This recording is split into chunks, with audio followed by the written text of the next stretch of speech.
વાલા મારા ધોરણ 12 સાયન્સના બાળકો મજામાં છો ને?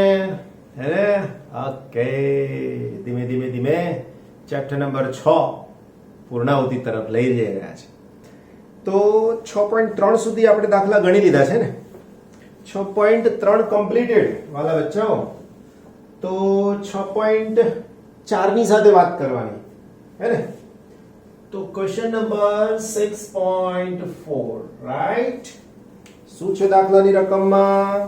જો આપણને એવું કીધું છે કે 8 સેન્ટીમીટર અને 2 સેન્ટીમીટર બાજુઓ વાળા અને એક નાનો કાપો કટ ધરાવતા લંબચોરસ તારનો ગાળો 3 ટેસ્લાની તીવ્રતા અને ગાળાને લંબ દિશાના એક સમાન ચુંબકીય ક્ષેત્રના વિસ્તારમાંથી બહાર તરફ ગતિ કરે છે. જો ગાળાનો વેગ 1 સેન્ટીમીટર પ્રતિ સેકન્ડ લાંબી બાજુને બી ગાળાની ટૂંકી બાજુને લંબ દિશા તરફનો હોય તો આ કાપના છેડા વચ્ચે ઉત્પન્ન થતો EMF કેટલું હશે? પ્રત્યેક કિસ્સામાં પ્રેરિત વોલ્ટેજ કેટલા સમય માટે રહેશે? બહુ સરસ એપ્લિકેશન વાળો દાખલો રાઈટ. જોઈએ સૌથી પહેલા આમાં આકૃતિ દોરવી જરૂરી છે રાઈટ. પહેલી આકૃતિ જો હું દોરું તો આવી રીતે મારી પાસે સમાન ચુંબકીય ક્ષેત્ર છે જે અંદર તરફ જતી દિશામાં છે. હવે મને આની અંદર જે ગાળો આપ્યો છે તે આવી રીતે વિચારી લો. આની લંબાઈ અને આ પહોળાઈ બરાબર. જે કટ કીધું છે તેને અહીંયા બરાબર. હવે જો આ ગાળો આવી રીતે જાય, પહેલામાં કીધું છે એમાં લાંબી બાજુ ઓકે. હવે જો લાંબી બાજુને કીધું હોય કેવી રીતના કીધું છે? 1 સેન્ટીમીટર પ્રતિ સેકન્ડ લાંબી બાજુને અને બી ગાળાની ટૂંકી બાજુને લંબ દિશામાં. હવે આ થઈ લાંબી બાજુ, આ દિશા અને અહીંથી આ દિશા બે રીતે ગતિ કરે છે. તો બીજું આકૃતિનો જો હું પાસું દોરી દઉં તો આવું થાય.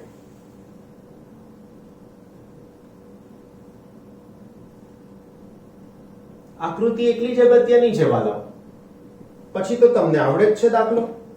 સેમ ટુ સેમ તમારે આકૃતિ દોરવાની છે, આના જેવી છે કરેક્ટ. આ બે ભાગ થઈ ગયા. હવે આનાથી આની સાથે કરેક્ટ. આ પહોળાઈ અને આ લંબાઈ. હજુ તમારે આને ટૂંકું કરી દઈએ ભાઈ. 2 સેન્ટીમીટર ને 8 સેન્ટીમીટરના રેશિયોમાં જવું હોય તો આ થઈ ગયું ટૂંકું correct. Okay my dear friends, હવે મારે જે ડેટા આપેલો છે નોંધી લો. તો લંબાઈ L બરાબર 8 સેન્ટીમીટર, L બરાબર 8 centimetre is equal to 0.08 metre. પહોળાઈ B બરાબર 2 સેન્ટીમીટર 0.02 મીટર કરેક્ટ. ઓકે, એની સાથે ચુંબકીય ક્ષેત્ર B બરાબર 0.3 ટેસ્લા રાઈટ ને. ઓકે, ઝડપ આપી છે વેગ v બરાબર 1 સેન્ટીમીટર પર સેકન્ડ. બધું CGS માં ચાલી રહ્યું છે પણ ચાલશે નહીં હે, કારણ કે MKS માં કરવું પડશે. તો આનો જવાબ 0.01 મીટર પર સેકન્ડ કરેક્ટ. હવે જો હું આને આવી રીતે લઈ જાઉં છું બરાબર, આ બાજુને આ રીતે, તો હવે મને EMF મળશે અહીંયા. અહીંયા લખી શકું પ્રેરિત EMF રાઈટ. તો પ્રેરિત EMF E is equal to BVL. That's it. હવે આ લંબાઈ આ લેવાની રહેશે, ટૂંકી લંબાઈ. કેમ? તો કે આની સાથે કશું નહીં મળે, જે મળશે આની સાથે મળશે. તો BVL, B એટલે 0.3, વેગ v 0.01 અને વાલા બચ્ચાઓ L એટલે લંબાઈ નહીં, અહીંયા લઈશું પહોળાઈ B રાઈટ ને. તો પહોળાઈ B એટલે 0.02. That's it. આ તમને મળેલા વોલ્ટેજ થઈ ગયા. ગણતરી તમારી જાતે કરવાની હે ને. Very good. હવે પછી તમારે એ કેટલો સમય રહેશે, હવે કેટલો સમય રહેશે શોધવું હોય તો શું કરવાનું? તો એના માટે ધ્યાન રાખજો. EMF જે સમય દરમિયાન પ્રેરિત થાય તે સમય T is equal to V upon L. આ આખી લંબાઈ બહાર નીકળી જાય ત્યાં સુધી એમાં પ્રેરિત થશે, રાઈટ? ઝડપ કેટલી હતી? તો કે 0.01. વેગનું સૂત્ર વેગ બરાબર અંતરના છેદમાં સમય. ઓકે, મેં ઊંધું લખ્યું. વેગ બરાબર અંતરના છેદમાં સમય, તો સમય બરાબર અંતરના છેદમાં વેગ આવેલા. કેમ બોલતા નથી તમે? તમે કહેશો સર અમે તો બૂમ પાડી પણ તમને ના સંભળાઈ, હે ને? સાચી વાત છે મારા વાલા બાળકો, તમે મને કીધું પણ થોડુંક L બરાબર. લંબાઈ કેટલી છે આપણી પાસે? જોઈ લો 0.08 અને પહોળા સોરી વેગ કેટલો છે? 0.01. વાલા બચ્ચાઓ t નો જવાબ થઈ જશે 8 સેકન્ડ. કરેક્ટ? એનો મતલબ કેટલા સમય સુધી જળવાઈ રહેશે? 8 સેકન્ડ સુધી. હવે જો હું આને આમ લઈ જાઉં છું આમ, તો અગેન સેમ ફોર્મ્યુલા, પ્રેરિત EMF E is equal to BVL. B, V અને L લંબાઈની જગ્યાએ હવે મારે લખવું પડશે BVB, અને તો હવે અહીંયાથી આવશે સોરી BVB તો થઈ ગયું, BVL આવશે વાલાઓ. તો BVL તો B એટલે 0.3, વેગ 0.01 અને લંબાઈ વાલા મિત્રો 0.08. ગણતરી જાતે કરવી, એવું લખવાનું નહીં હોય, ગણતરી કરી દેવાની, હે ને? ઓકે, EMF જે સમય દરમિયાન પ્રેરિત થાય તે સમય, એનું એક સૂત્ર સમય t is equal to B upon V. અહીંથી લખ્યું બરાબર. કેમ? તો કે આટલી જ લંબાઈ એની અંદરથી નીકળવાની છે, B upon V. તો B ની કિંમત 0.02 અને વેગ 0.01. 2 સેકન્ડ સુધી જળવાઈ રહેશે. કરેક્ટ? આ રીતે દાખલો પૂરો, હે ને? એક નાની વાત કરી લો આની સાથે. આ નાની બાજુ છે ને એને લંબ છે, આ મોટી બાજુ છે ને એને લંબ છે. તમારી ટેક્સ્ટબુકમાં લાંબી બાજુ કીધું છે એટલે હું અહીંયા લખીશ લાંબી બાજુને લંબ. લાંબી બાજુને લંબ ગતિ, રાઈટ? એટલે કોઈને કઈ તકલીફ ના થાય. આ થશે તે ટૂંકી બાજુને લંબ ગતિ. કરેક્ટ? થઈ ગયું ને વાલાઓ? બસ. એટલે તમારા માઇન્ડમાં એવું ના થાય કે આ પહેલું પૂછ્યું હતું ને આ બીજું પૂછ્યું હતું. આ લખી દીધું એટલે તમારે ટેક્સ્ટબુક સાથે મેચ કરી લેવાનું. એક્ચ્યુઅલી મારે એમનો ક્રમ જાળવવો જોઈએ. આ A છે અને આ B છે એટલા માટે. હાલે? Okay my dear friends, next 6.5. Correct? શું કહે છે? જો 1 મીટર લાંબા ધાતુના સળિયાને L બરાબર 1 મીટર, સળિયાને લંબ અને તેના કોઈ એક છેડામાંથી પસાર થતી અક્ષને અનુલક્ષીને 400 રેડિયન પર સેકન્ડ, એનો મતલબ ઓમેગા 400 રેડિયન પર સેકન્ડ, 400 રેડિયન પર સેકન્ડ ની કોણીય આવૃત્તિ સાથે પરિભ્રમણ કરાવવામાં આવે છે. આ સળિયાનો બીજો છેડો એક વર્તુળાકાર ધાતુની રિંગ સાથે સંપર્કમાં છે. અક્ષને સમાંતર 0.5 ટેસ્લાનું B is equal to 0.5 ટેસ્લાનું અચળ અને એક સમાન ચુંબકીય ક્ષેત્ર દરેક સ્થળે અસ્તિત્વ ધરાવે છે. કેન્દ્ર અને આ રિંગ વચ્ચે ઉદ્ભવતા પ્રેરિત EMF ની ગણતરી કરો. શું કીધું છે? પ્રેરિત EMF ની ગણતરી E કીધું છે, રાઈટ? હવે એક્ચ્યુઅલ સિચ્યુએશન આવી છે. આવી રીતે એક રિંગ, એના કેન્દ્રની વાત કરીએ તો આ O, એક સળિયો આવી રીતે જોડી દીધો છે 1 મીટર લંબાઈ. હવે આ સળિયો આમ ભ્રમણ કરે છે, રાઈટ? હવે એના કેન્દ્રના બિંદુની ઝડપ 0 હશે અને આ જે છે એ ભ્રમણ કરે છે તો એની ઝડપ હશે v is equal to r omega. હવે આપણી પાસે સૂત્ર સાદું છે. સળિયામાં પ્રેરિત EMF, એક્ચ્યુઅલી સળિયાના બે છેડા વચ્ચે પ્રેરિત EMF is equal to BVL. હવે આપણી પાસે V નથી. જો B છે તો કે હા, L છે તો કે હા, V નથી તો અહીંયા મારે લખવું પડે સળિયાના કેન્દ્રના ભાગ માટે V1 is equal to 0. એના પછી સળિયાના છેડા પરના ભાગ માટે V2 is equal to R omega. Right? માટે ધ્યાન રાખજો, માટે સરેરાશ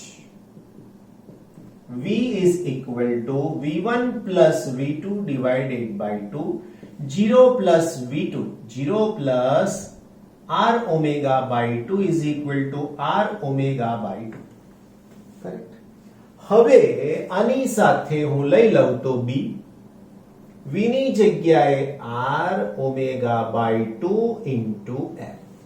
પણ હું થોડુંક તમને અહીંયા સુધારો કરાવી આપું ને L omega. L એટલે ત્રિજ્યા વાળા બચ્ચાઓ R અને ના બરાબર જ L. તો અહીંયા મારે સુધારવાનું રહેશે L omega, અહીંયા પણ સુધારવાનું રહેશે L omega અને અહીંયા પણ સુધારવાનું રહેશે L omega. કરેક્ટ? તો હવે સૂત્ર શરૂ થઈ ગયું 1/2 L square B અને omega. Now my dear friends, EMF is equal to 1/2 લંબાઈ 1 મીટર, B ચુંબકીય ક્ષેત્ર 0.5, રાઈટ? B અને ઓમેગા 400 રેડિયન, બરાબર? 2 છે એટલે અહીંયા 200 radian. E is equal to જવાબ તમારી જાતે, રાઈટ? ગણતરી કરીને મેળવવાનું, કેલ્ક્યુલેટર થી આટલી ગણતરી થાય જ, હે ને? મારી પાસે ગણેલો છે તો હું તમને કહી શકું છું કે 0.5 ગુણાકારમાં 200 એટલે હું લખી શકું 100. જવાબ છે, જે લાજવાબ છે. ઓકે મારા વાલા બચ્ચાઓ, ક્વેશ્ચન નંબર 6.6 ચલિए આગળ. 8 સેન્ટીમીટર ત્રિજ્યાના, ઓકે, R 8 સેન્ટીમીટર 0.08, રાઈટ? 20 આટા વાળા બાળકો n બરાબર કેપિટલ લખું, ચાલો ને, n બરાબર 20 આટા. 12મું પાસ કરતા કરતા આવે ને, બસ એવા જ આટા છે આ, હે ને? ફાઇન. એના પછી તેના ઉર્ધ્વ વ્યાસને અનુલક્ષીને 3 × 10⁻² ટેસ્લાના મૂલ્યના એક સમાન ચુંબકીય ક્ષેત્રમાં B is equal to 3 × 10⁻² tesla. Correct? આટલા ટેસ્લાના સમાન ચુંબકીય ક્ષેત્રની વાત થઈ રહી છે વાલા બાળકો. ટેસ્લાના મૂલ્યના એક સમાન સંક્ષિપ્ત ચુંબકીય ક્ષેત્રમાં 50 રેડિયન પ્રતિ સેકન્ડની કોણીય ઝડપથી ગુમાવવામાં આવે છે. ઓમેગા 50 રેડિયન પર સેકન્ડ ની સમાન કોણીય ઝડપથી ગુમાવવામાં આવે છે. આ ગૂંચળામાં પ્રેરિત મહત્તમ, ઓકે, V મેક્સિમમ, પ્રેરિત મહત્તમ અને બીજું સરેરાશ EMF મેળવો. સરેરાશ. હવે V લખો તોય ચાલે, E લખો તો પણ ચાલશે, બરાબર ને? ઓકે. જો આ ગૂંચળું 10 ઓહ્મનો એક બંધ ગાળો રચે છે, R is equal to 10, બરાબર? 10 ઓહ્મનો બંધ ગાળો રચે છે તો ગૂંચળામાં પ્રવાહના મહત્તમ મૂલ્યની ગણતરી કરો. I મેક્સિમમ ની ગણતરી કરવાની કીધી છે, રાઈટ? જૂલ હીટિંગને કારણે સરેરાશ પાવર વ્યય ગણો. પાવર P કેટલો છે સરેરાશ? સરેરાશ કીધું છો એટલે એવરેજ આવશે, ને? આ પાવર ક્યાંથી મળે છે ભાઈ એ પણ ગણવાનું કીધો છે, હે ને? બધું બહુ પૂછ્યું છે, એક પછી એક ગણતા જઈએ. નાઉ માય ડિયર ફ્રેન્ડ્સ, સૌથી પહેલા આની અંદર લખી શકીએ પ્રેરિત EMF ને તમે E સિમ્બોલ થી લખો અથવા તો V સિમ્બોલ થી લખો તો N A B omega sin omega t, બરાબર?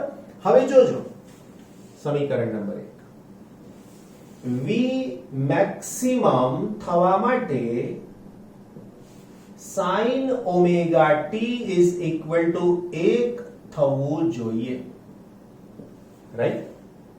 હવે જો sin omega t is equal to 1 થાય તો હું લખી શકું v મેક્સિમમ અને એનું સૂત્ર થાય NAB ઓમેગા. n એટલે આટાની સંખ્યા વચ્ચા પાર્ટી 20. ઓકે, ચાલો બીજું એક સૂત્ર લખી નાખું n એની જગ્યાએ પાઈ r સ્ક્વેર અને b ઇન્ટુ ઓમેગા. લા ઓમેગા આપ્યા છે ને? હા છે, જુઓ 50. કરેક્ટ. તો હવે હું લખું v maximum is equal to n એટલે 20. કરેક્ટ. પાઈ એટલે 3.14, r એટલે 0.08 ભાઈ સ્ક્વેર, b એટલે ચુંબકીય ક્ષેત્ર 3 into 10 raised to -2 અને ઓમેગા 50. રાઈટ. અલા વાલા બાળકો, ગણતરી કરી મારા માટે? તમે કરો ને તાર ગણતરી કરો કેલ્ક્યુલેટર લઈને, હે ને? ઓકે, તો એનો જવાબ તમને મળે છે ઇઝ ઇક્વલ ટુ 0.603. આવું કઈ છે. તમારે આ ગણતરી ફરજિયાત કરવી પડશે, નહીં તો પરીક્ષામાં પ્રોબ્લેમ થશે.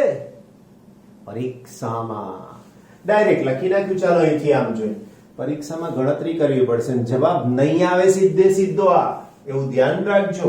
કારણ કે 0.08 નો વર્ગ છે, 10 ની -2 છે ને, આ બધું ગોઠવવું પડે અંદર, પછી મળે. ઓકે માય ડિયર ફ્રેન્ડ્સ, પહેલાનો જવાબ મળી ગયો. હવે મને જોઈએ છે સરેરાશ, બરાબર ને? તો આ નંબર 1 શોધ્યું. નંબર 2 સરેરાશ EMF માટે સમીકરણ 1 નું એક આવર્તકાળ પર સરેરાશ લેતા, એનો મતલબ કે v is equal to, આ બધું હું બહાર લઈ લઈશ, NAB omega integration 0 to t, એક આવર્તકાળ પર સરેરાશ લેતા એટલે એટલા વડે ભાગવા પડે. આવું હું નથી કેતો, ગણિત કે છે. એની સાથે આવશે sin ઓમેગા t અને dt. હવે આનું કરી નાખવાનું સંકલન, NAB ઓમેગા upon t, આનું સંકલન થાય minus cos omega t upon omega 0 to t. હવે આ ઓમેગા બહાર લઈ લઈએ અને માઇનસ નિશાની બહાર લઈ લઈએ વાર થોડીક માટે, NAB omega upon t into omega ને માઇનસ નિશાની. કરેક્ટ. તો હવે મારી પાસે બાકી રહ્યું છે તે લખું છું. એક તો ઓમેગા ઓમેગા કેન્સલ થઈ ગયા, રાઈટ? અહીંયા બાકી રહ્યું cos omega t 0 to t. હવે જુઓ, minus NAB upon t cos omega એટલે 2 upon t થાય મારા વાલાઓ. Very good. અને એની સાથે મારે પહેલા t મૂકવાનો, માઇનસ cos 0 થઈ જાય, કારણ કે t ની કિંમત 0 મૂકીશ તો ઓમેગા into t 0. તો મારા વાલા ભૂલકાઓ, NAB અને t t cancel, cos 2 pi 1 minus 1 1 minus 1 0. તો આખાનો જવાબ 0. તો આના ઉપરથી v is equal to 0. Correct. એકદમ સરળ ભાષામાં જવાબ થઈ ગયો, હે ને? સરેરાશ મળી ગયો. હવે અવરોધ આપેલો છે, મહત્તમ પ્રવાહ કીધો છે. તો ગુચડામાં પ્રેરિત, ત્રીજું શોધવામાં છીએ હો ને. કલર બદલી નાખીએ આપણે પેનનો, એટલે તમને નવું છે એવું ખબર પડે. ગુચડામાં પ્રેરિત અથવા પ્રેરિત મહત્તમ પ્રવાહ, વાલા મિત્રો, Im is equal to Vm upon R થાય. Vm એટલે V maximum, રાઈટ? તો Vm માટે મારી પાસે 0.603 અને અવરોધ માટે 10. તો આના ઉપરથી Im is equal to, એકદમ સરળ ભાષામાં 0.0603 એમ્પિયર. હે ને? આન્સર થઈ ગયો. છેલ્લી વાત, પવાર નેલા પાવર જોઈએ છે અને પણ સરેરાશ. તો સરેરાશ પાવર P બરાબર Im Vm બાય 2.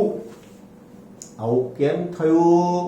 સરેરાશ પાવરનું સૂત્ર તો સરેરાશ પાવર જેવું જ હોય ને ભાઈ, એટલા માટે. એકચ્યુઅલી પાવરનું સૂત્ર છે Vm Im, પણ છેદમાં 2 સરેરાશ પાવર 0 અને અંતે એવી રીતના. તો Im ની વેલ્યુ 0.0603 પ્લસ ઇન્ટુ 0.Vm ની વેલ્યુ 603 ડિવાઈડ બાય 2 ગણતરી જાતે કરવાની રહેશે. બરાબર છે? એટલે પડતી સમજણ ના. હવે છેલ્લો પ્રશ્ન શું કીધો છે ખબર? આ કેન્દ્ર અને રિંગ વચ્ચે જૂલ હીટિંગને કારણે સરેરાશ પાવર ની ગણતરી કરો. આ પાવર ક્યાંથી આવ્યો હશે? તો આ રિંગને તમારે ફેરવવા માટે ઉર્જા ખર્ચ કરવી પડે છે. એમાં EMF પ્રેરિત થાય છે અને એ EMF એવી રીતે પ્રેરિત થાય છે કે જેના કારણે પ્રેરિત થાય, એટલે આપણે જે બળ લગાડીને એને ફેરવ્યું, જેના કારણે પ્રેરિત થાય એનો વિરોધ કરે છે. તો ત્યાંથી એ પ્રેરિત થાય છે એવું કહેવામાં આવે છે. ફરીથી એકવાર, EMF પ્રેરિત કેમ થયું? તો કે આપણે એને યાંત્રિક ઉર્જા આપીને ફેરવ્યું. આ કામ આપણું પૂરું થયું.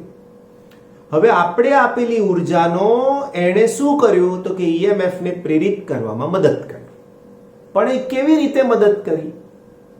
તો કે જેના કારણે EMF પ્રેરિત થયું એનો જ એણે વિરોધ કર્યો. ગુજરાતી ભાષામાં કહીએ તો તમે જેની મદદ લો છો એની જ સામે એનું જ તમે ખોટું બોલો છો, એવું આ થયું. પણ સજીવ છીએ આપણે બધા, એટલે તરત રિસ્પોન્સ કરીએ ભાઈ આવું નહીં ચાલે. આ બધું નિર્જીવ છે એટલે ચાલે છે. કરેક્ટ? બધા મજામાં છો ને? પાછા જાગતા રહેજો, જીવતા રહેજો. 6.7 હે ને? જોઈએ. પૂર્વથી પશ્ચિમ સુધી વિસ્તરેલ 10 મીટર લંબાઈનો એક સમક્ષિતિજ સીધો તાર, લંબાઈ આપી છે L, 10 મીટર બહુ લંબાઈ વાળો સળિયો છે. 5 મીટર પ્રતિ સેકન્ડની ઝડપથી V બરાબર 5 મીટર પ્રતિ સેકન્ડની ઝડપથી પૃથ્વીના ચુંબકીય ક્ષેત્રના સમક્ષિતિજ ઘટક B is equal to 0.3 into 10⁻⁴ WB weber પર મીટર સ્ક્વેર ને લંબ રૂપે નીચે પડી રહ્યો છે. આકૃતિ સમજવાની કોશિશ કરીએ. જુઓ, આ દિશા પૂર્વ અને આને પશ્ચિમ. હવે હું થોડુંક બદલું છું. હું આવી રીતે ઉત્તર અને દક્ષિણને બતાવું છું. કરેક્ટ? લંબ જ છે. સળિયો આવી રીતે છે આપણી પાસે, રાઈટ? અને નીચે જઈ રહ્યો છે. તો નક્કી છે કે ચુંબકીય ક્ષેત્રને લંબ રૂપે ગતિ થાય છે. તો લખીએ સળિયાની ગતિ, પહેલું શોધીએ છે.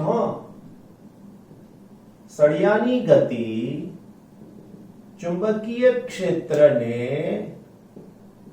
લંબ રૂપે થાય છે, માટે તેમાં પ્રેરિત EMF E is equal to BVN. માટે E is equal to B એટલે 0.3, V નો મતલબ 5 અને લંબાઈ એટલે 10. વાલા બાળકો, આનો જવાબ તમારે વોલ્ટમાં શોધી નાખવાનો, મળી જ જશે. સહેલું છે. Number 2 B, right? શું કીધું છે B માં? આ EMF ની દિશા શું હશે? યાદ કરો, હમણાં જ ડિટેલમાં સમજાવ્યું કે એવો EMF પ્રેરિત થાય કે જે મૂળ ગતિનો વિરોધ કરે. મૂળ ગતિ કઈ દિશામાં થાય છે? નીચે. એનો વિરોધ કરે એટલે કઈ દિશામાં બળ લાગવું જોઈએ? ઉપરની દિશામાં. તો એ રીતે EMF પ્રેરિત થવું જોઈએ. તો અહીં આખું વર્ણન લખી શકો છો. અહીં EMF એ રીતે પ્રેરિત થવું જોઈએ કે જેથી કરીને એની ગતિની દિશાનો વિરોધ થવો જોઈએ, અને પરિણામ સ્વરૂપ અહીંયા EMF પશ્ચિમથી પૂર્વ તરફ પ્રેરિત થવું જોઈએ. અને C જવાબ તારનો કયો છેડો ઊંચા સ્થિતિમાન પર હશે? તો ઓબ્વિયસ છે કે આમ જાય તો તારનો પશ્ચિમ છેડો ઊંચા સ્થિતિમાને હશે. કરેક્ટ. કેમ? તો કે તો જ EMF એ દિશામાં પ્રેરિત થશે એટલા માટે. અને આ બધું શોધવું હોય શું કરવાનું ખબર? પેલો જમણા હાથનો નિયમ શોધી નાખવાનો. F is equal to Q into V cross B વાળું સૂત્ર ઓલરેડી શીખવાડી દીધું છે થિયરીમાં, જોઈ લેજો. નેક્સ્ટ ક્વેશ્ચન બચ્ચા પાર્ટી 6.1.